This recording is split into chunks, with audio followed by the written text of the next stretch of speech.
The sterile chamber was alive with the quiet hum of servers, a mechanical heartbeat beneath the flickering neon blue light that danced across cold metal walls. Rin's footsteps echoed softly, each step measured, her lean frame shadowed beneath the glow of her cybernetic enhancements. The air smelled faintly of ozone and recycled cold, sterile yet charged, as if the room itself anticipated the confrontation. Ahead, seated behind a transparent console that shimmered like liquid glass, was Dr. Kale Voss, pale and sharp-featured, his augmented ocular implants glowing faintly blue, scanning Rin with a clinical detachment that sent a chill crawling down her spine. "So you've come," Kale's voice was low, measured, echoing slightly off the steel. "I wondered how long it would take before you traced the seams of my operation." Rin's jaw tightened, the weight of years pressing behind her eyes. "You stole him," she said simply, voice steady despite the turmoil beneath. "My brother, his memories, his life, reduced to data fragments sold to the highest bidder." Kale's lips curled into something resembling a smile, cold and devoid of warmth.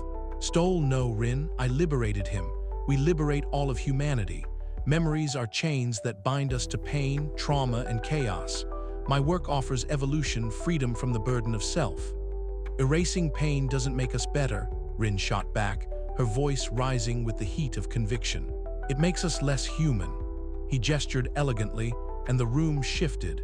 Holographic cascades of neon data streamed around them, a digital aurora illuminating the space between them. Streams of raw memory fragments, encrypted codes, and neural maps swirled as if alive. "Witness the future," Kale intoned, fingers dancing across invisible controls. "A world free from suffering, where memory is curated, optimized. We sell not just recollection, but relief." Rin stepped forward, eyes scanning the data streams until she found it, a cluster of fragmented memories signed with her brother's unique neural signature. The images flickered moments of laughter, a fleeting smile, a whisper of fear, disassembled and commodified, stripped of context and soul. "This isn't evolution," she whispered, voice breaking. "It's erasure." Kale's face remained emotionless, but his eyes betrayed a flicker of something, perhaps regret, or a scientist's cold rationalization. "Pain is a virus. We are the cure." The digital battlefield ignited as Rin launched her counterattack. Streams of hacking code surged like electric serpents, weaving through firewalls and encryption layers, her cybernetic implants glowing in tandem. Kale's defenses were formidable, a fortress built on years of manipulation and corporate backing, but Rin's resolve was fiercer. Each line of code, a strike against the mechanized heart of his empire. Data cascaded around them in blinding neon torrents, the hum of the servers rising to a roar as their duel escalated. Bits of stolen consciousness flickered like ghosts in the machine, lost identities struggling to surface amidst the torrent of manipulation. Rin's breath came fast, adrenaline sharpening her senses as she navigated the labyrinth of Voss's constructs. "You can't save them all," Kale's voice echoed coldly through the chaos, a haunting reminder of the stakes. "Some memories are better left forgotten." Her hands trembled as she isolated the final fragments of her brother's consciousness, fragments battered and incomplete, yet unmistakably his. "I don't care," she said, voice fierce despite the exhaustion. "He's more than data to me." The room stilled as the last firewall shattered, and Kale's defenses collapsed like a brittle facade. Yet even in defeat, he remained unbowed, eyes glowing with an eerie resolve. "You may have won this battle, Rin, but the war for consciousness has only begun." Rin stood amidst the wreckage of broken code and fragmented memories, the weight of loss pressing heavy. Some parts of her brother's identity were gone forever, absorbed into the neon shadows of the city's data streams. But she had reclaimed enough to remember, to fight, to be. As she powered down her implants and stepped back into the flickering neon streets, the city hummed with a cold promise that in this world of stolen memories and fractured identities, the fight for self was never truly over. And Rin was ready.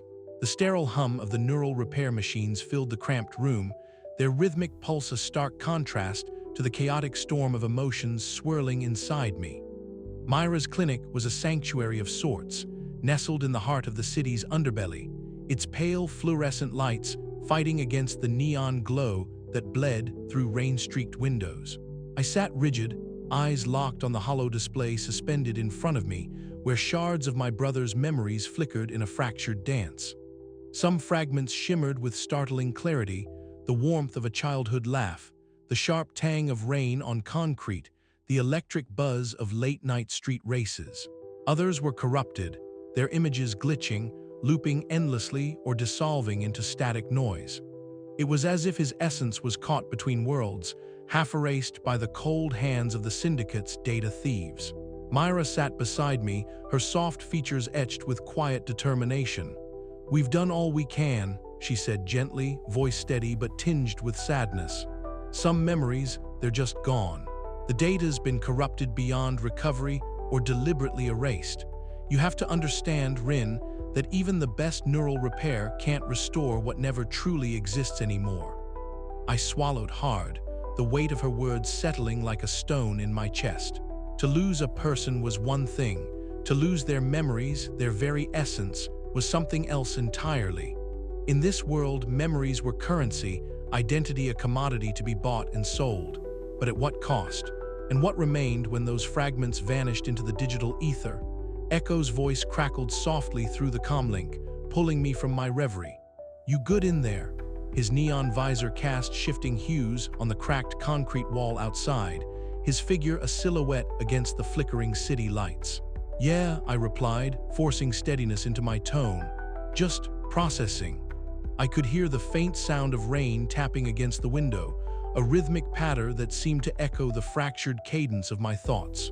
Memories of my brother's laughter surfaced, a genuine, warm sound that had once filled the cramped rooms of our childhood home. But just as quickly, the moment splintered, replaced by an eerie silence punctuated by static and distortion. Echo's presence was a stark reminder of how fragile trust could be in this neon-lit labyrinth. His past betrayal had cut deep, but his loyalty now was undeniable, a tenuous thread linking me back to a semblance of hope. Together with Myra, we formed a fragile triangle of survival and resistance against the relentless tide of memory commodification. I reached out, fingers trembling as I touched the data fragment glowing faintly in my palm. It was a shard of him, small, imperfect, but undeniably real. It was enough to remind me that despite the losses, despite the fractures, some part of him endured. Outside, the city pulsed with life, a kaleidoscope of neon signs, holographic advertisements, and the endless hum of data streams weaving through alleyways and skyscrapers alike. The rain-slick rooftops shimmered under the electric glow, as if the city itself breathed with a restless energy. I climbed to one such rooftop, the cold wind tugging at my neon-lit streetwear and tousling my hair. The sprawling cityscape stretched before me, a sea of light and shadow that mirrored the turmoil inside. Clutching the fragile data shard, I felt the weight of both loss and determination settle deep within me. What did it mean to remember? To be, if memories could be stolen, altered, erased, was identity a fixed point or a shifting mirage? These questions gnawed at the edges of my mind, but I knew one thing for certain. I would fight to preserve whatever fragments remained, not just of my brother, but of all those swallowed by the data streams. The night stretched on, neon shadows flickering like ghosts in a digital haze. And as the rain whispered against the cold concrete, I made my choice, to redefine what it meant to remember, to reclaim what could be salvaged, and to face the uncertain future with whatever pieces of myself I could hold on to. Because in this fractured world, memory was both a weapon and a sanctuary, and I was determined to protect it, no matter the cost. But even as resolve steeled my heart, a quiet question lingered in the back of my mind. What happens when the ghosts in the data stream fade away completely? The answer, like the neon city around me, was both dazzling and dark, waiting to be discovered in the chapters yet to come. The rain had finally ceased, leaving the city slick and shining beneath the neon haze.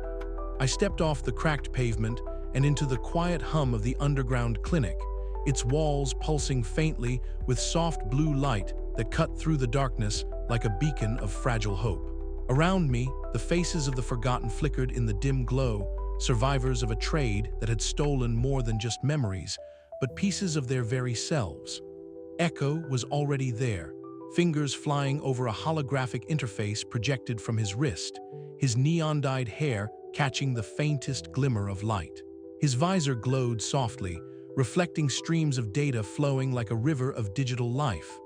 "Got the decentralized network patched," he said without looking up, voice low but charged with a fierce determination.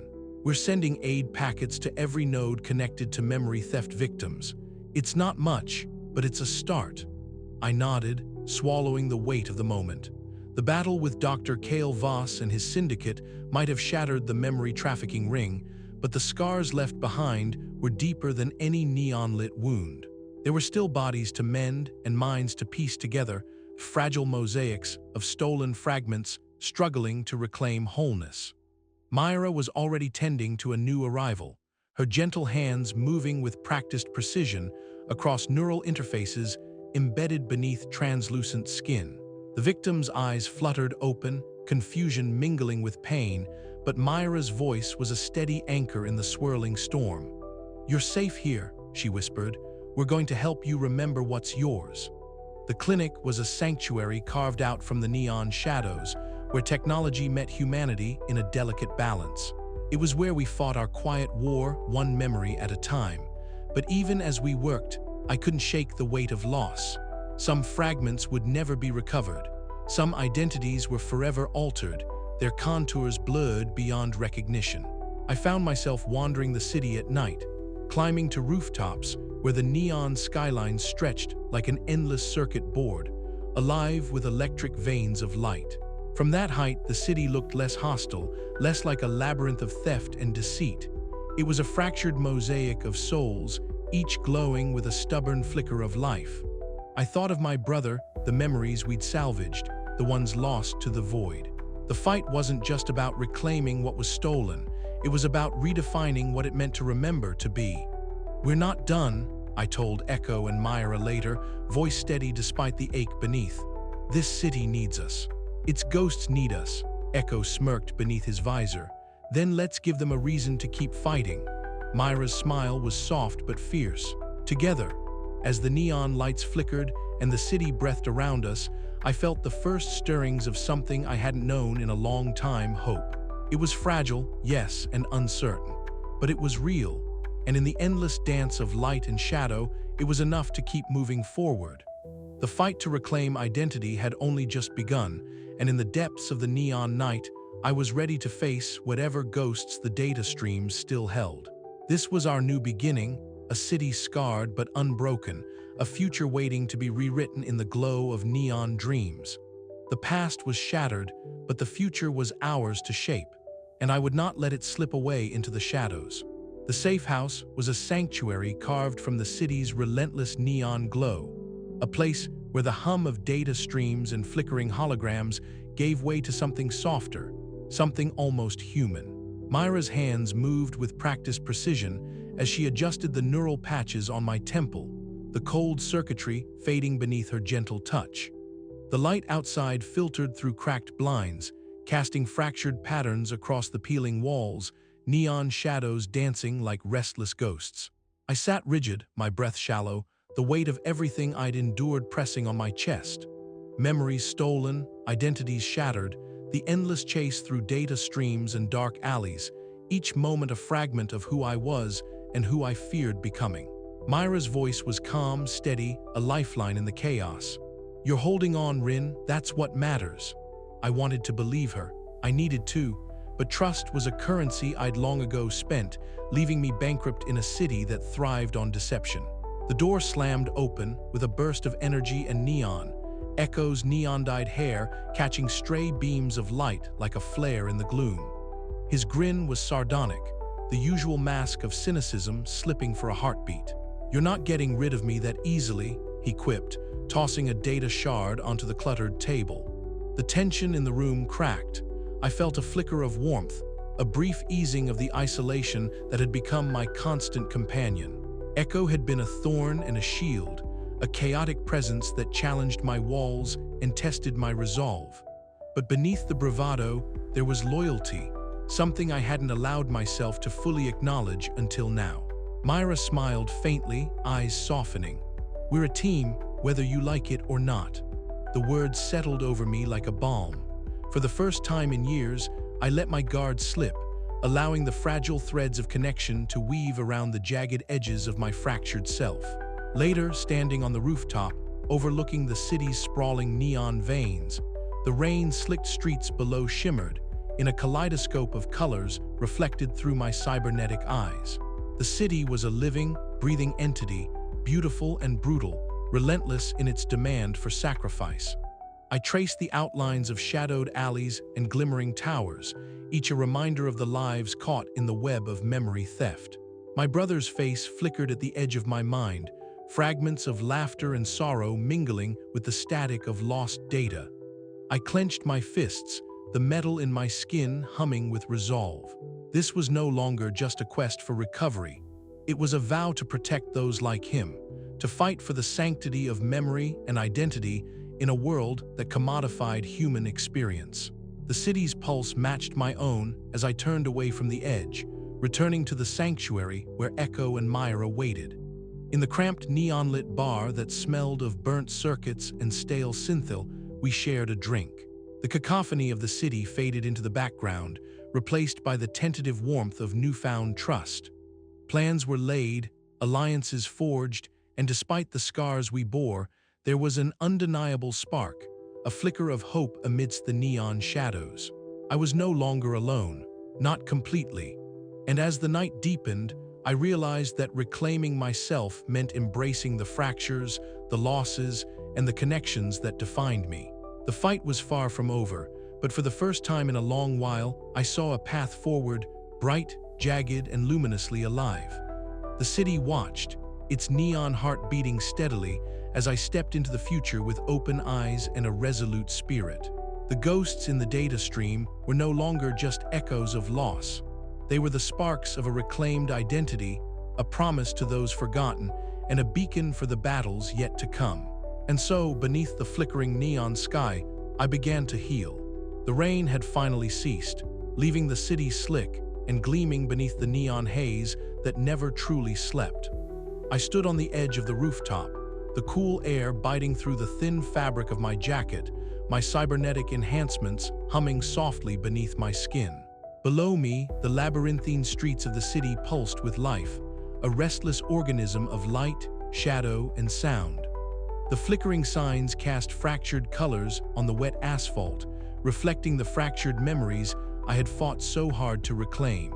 It was quiet, but not truly silent.